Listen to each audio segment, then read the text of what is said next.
Hello mga kautang! Welcome back again dito sa aking channel. For today's video, pag-uusapan agad natin itong loan app na nag-offer raw up to 30,000 pesos. As you can see dito sa screen, borrow up to 30,000 pesos yung sabi, no? Flexible terms up to 180 days. You're legit ka, ha?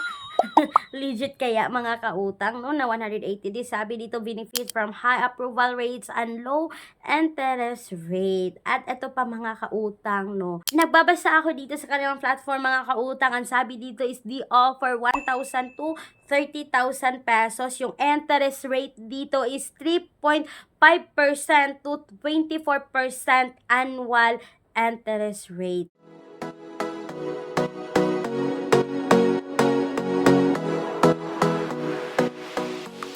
At eto na nga mga kautang, hindi na natin papatagalin pa, ito po ay si Support Salary Loan.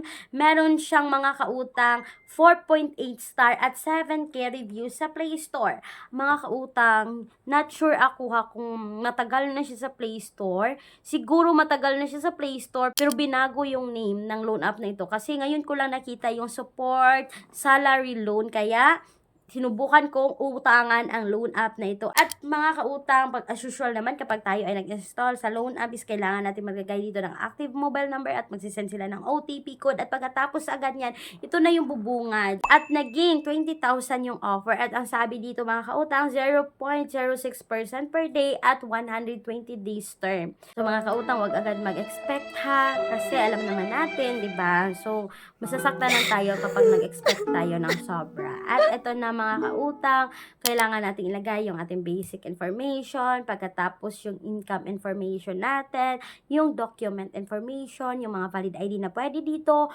or mga highly recommended nila is PRC, Postal, and SSS ID. Meron namang UMID, passport, reverse license, voters, STEM card, pag-ibig, at yung PhilHealth ID at National ID. So mostly parang lahat ng IDs na meron tayo is pwede dito. At ito pa mga kautang, no, meron silang face verification. At pagkatapos yan is nanghihingi ang loan application na ito ng 5 contact person. Pero hindi ibig sabihin ito mga kautang, no, nagawa ako ng tutorial on how to apply this loan app, isubukan nyo na. Make sure na do a research pa rin kayo at tapusin yung panoorin ang buong video to know more details dito.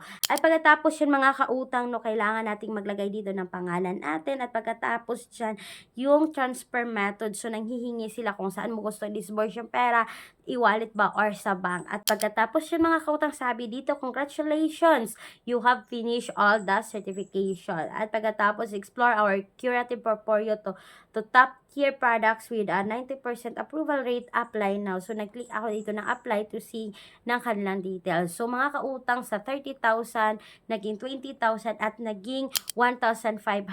So, first time kong umutang dito, no, naging 1,500. At pagbunga dito, one product willing to offer you loan. So, agad peso yung nakita ko dito. Tapos, click ko yung arrow mga kautang. As you can see, makikita mo dito yung loan details. So, mga kautang, kapag tayo ay nag-apply sa ganitong online loan app is i-click natin lahat na pwede natin i-click, yung mga arrow, yung mga dot, dahil nandyan nakapaloob yung mga loan details. So, kagaya nito, yung arrow, nito, nakita ko dito yung amount. So, 1,500, makikita natin, loan period is 120 days raw. Amount to be received is 930. Yung service fee mga kautang is 570. Number of term is 2 terms daw. Pero mga kautang, yung first repayment ko dito is 1,485 mga kautang, no. At alam nyo mga kautang na hindi legit na 120 days, kundi 7 days lang din ang loan app na ito, no. Kaya wag magpapaniwala mga kautang. Alam nyo mga kautang, so na ganito na yung nakita ko, no, na sa 1.5 yung ma-receive ko is 930. Kasi may service fee sila na 570 within 7 days. Although, mababa yung 570 compared to the other loan app na aabot ng 900, na aabot mga kautang ng 1,000, ganun, may 800 nga. Pero sa akin mga kautang, hindi ko pa rin tunuloy yung pag-utang dito kay Support Salary Loan. Yes, pagkabungad ng ganitong, pagkabungad ng kanilang loan details ay binak ko na agad at nag-uninstall na ako dito sa loan app na ito. Hindi ko na tinuloy yung pag-utang dito mga kautang. Kaya kung ako sa inyo, research muna kayo, magbabasa muna kayo ng mga details bago kayo umutang mga kautang sa kahit anumang loan app kasi nakakatulong ito na magbasa tayo, no, di ba?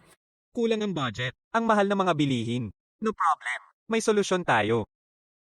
Gamit ang isang valid ID, makakautang ka na sa loob ng 10 minutes o mas mabilis pa.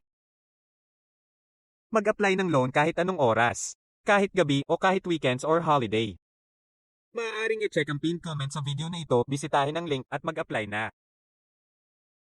So, sana po ay nakatulong ang video na ito. Make sure na napanood nyo hanggang dulo para may idea kayo kung magkano nga ba ang interest sa loan app na ito. So, mga kautang, speaking of mga other alternatives loan app na may 0% interest sa unang hiram, kahit 10 days lang, kahit 7 days lang, at least walang loan deduction at 0% interest. May mga loan app pa rin mga kautang na 30 days naman. Tapos, may low interest rate. Ilalagay ko yung link sa description box at sa pin comment section ng video na ito. At mga kautang, bago ko tapusin ang video, kung kayo ay employed or self-employed at gusto nyo umutang sa bangko, you can email me clariza@gmail.com. So, mga kautang, they offer minimum of 20,000, maximum of 2 million pesos. Once again, mga kautang, this is Clarissa, yung number 1 palautan dahil utang is life. Bye, bye, bye!